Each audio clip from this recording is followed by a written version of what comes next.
CEO Spotlight, James River Capital CEO, Paul Saunders. We recently spoke with Paul Saunders about his experiences at the helm of James River Capital, their wins and challenges. Tell me about yourself and James River Capital's vision in a few sentences. I am Paul Saunders, the CEO of a diversified financial services business called James River Capital. We perform third-party marketing for alternative investment products. We also run a program of broadly diversified hedge funds. We manage a long-only stock portfolio broken into small cap, mid cap, and large cap stocks, and we manage a few other, smaller programs in other asset classes. I spend the bulk of my time overseeing the main trading programs. I have been running fund of funds programs since 1980. I have 2 senior analysts and 1 IT person that help me manage our program, and each of my senior analysts have been in the business for over 20 years. Regarding the fund of funds program, we try to run a diversified portfolio at James River Capital but also try to be opportunistic when possible. For example, after the market collapsed in 2008, we got very aggressive investing in distressed funds and other credit funds. We had some managers that were up more than 100% following the 2008 sell-off, and we rode this credit wave for a few years until we eventually reduced that position to virtually zero for the next several years.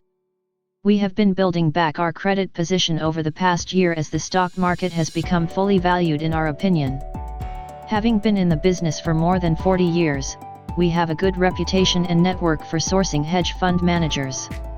We are generally able to access new managers with limited capacity, even though we are still relatively small compared to other institutional investors.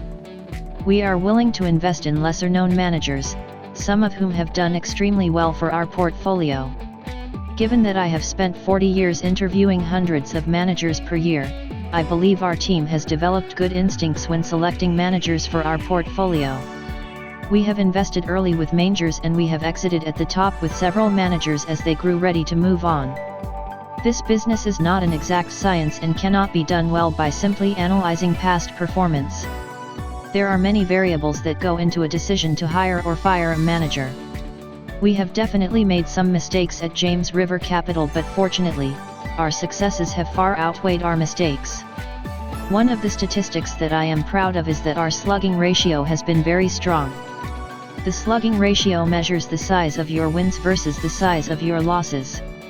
In other words, we have generally invested much more with our most successful managers and have invested very little with our least successful managers. Of course, that is not always the case, but, on average, the numbers are very good. We also run a long stock program. James River Capital's mission here is to come up with an investment strategy that can beat the stock indexes themselves. Our goal is for our large cap fund to beat the S&P 500 Total Return Index and for our mid cap fund to beat the S&P 400 Mid Cap Total Return Index and the small cap fund to beat the S&P 600 Small Cap Total Return Index. As hard as it is to believe, only about 10% of long-only managers actually beat the index. One would think that if you can cherry-pick the best stocks out of the S&P 500 that you could outperform the average performance of all of the stocks. It would be like picking the 20 best golfers on the PGA Tour and betting that they would beat the average score of all of the golfers. Seems simple, but it is rarely achieved, at least with stocks. We are more value-oriented and less focused on momentum, which has been a tough space over the past several years. The FANG stocks, Facebook, Amazon, Apple, Netflix, Google, and mega stocks, Microsoft, Amazon, Google, Apple, have dominated the indexes, in that the indexes are market cap weighted, and those tech stocks, which have huge market caps, have performed incredibly well and have been tough to beat. Given that we are more value-oriented and look for consistent revenues and earnings, we are not likely to own many of these tech stocks in our portfolio. We look for stocks that have consistent revenues and earnings over a 10-year period and then hope that they continue that same behavior going forward. We screen thousands of stocks systematically, those that qualify are ranked, and we will purchase the top 25 names that are cheap enough to buy. We measure cheapness in terms of price to earnings, PE, and price to earnings divided by growth, PEG. We keep a stock in our portfolio until we see a deterioration in earnings, at which time we will sell and replace it with another stock that meets our criteria. We have been running this program for 3 years and so far, the results have been mixed. It is not easy to beat the indexes in any given year. We are still learning, and we continue to believe that buying good companies at attractive prices will work best in the long run. We will miss the biotech home runs and the high-flying momentum-driven tech companies that have revenues but no earnings, but hopefully over a long time period we will compound at a higher rate than the indexes. Time will tell. What gave you the idea for what you/your company does? How did it start? From 1983 to 1995 I ran the alternatives and managed futures business for Kidder Peabody in New York. In that role, I structured single manager and multi-manager products to be sold through Kidder Peabody's worldwide sales network. In 1995, PaineWebber purchased Kidder Peabody and I left and started James River Capital Corp. We somehow got very lucky and were able to keep everyone on my team and retain all of our clients. We also maintained a relationship with PaineWebber and continued to provide them with hedge fund products to distribute through their global sales force, albeit as an independent firm as opposed to as part of the PaineWebber Group. Our business grew dramatically, and we diversified our product mix from single major and multi-major products to a managed global macro and equities product. A few years later, we started a fund administration company called Admiral Administration, which was subsequently purchased in 2012. What's your favorite thing about your chosen profession? My favorite thing about what I do is my ability to meet with and learn from some of the smartest financial minds in the world. Successful hedge fund managers can earn huge profits, and that possibility attracts some of the best and brightest people in the world to our industry. As a buyer of these products, I get to spend hours with almost anyone in the financial industry I choose.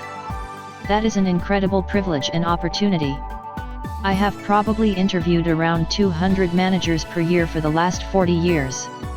To be able to ask the smartest people in the industry how they make money, screen stocks, diversify and size their positions, take profits or take losses, and how they scale into or out of positions is quite a free education and an unbelievable opportunity.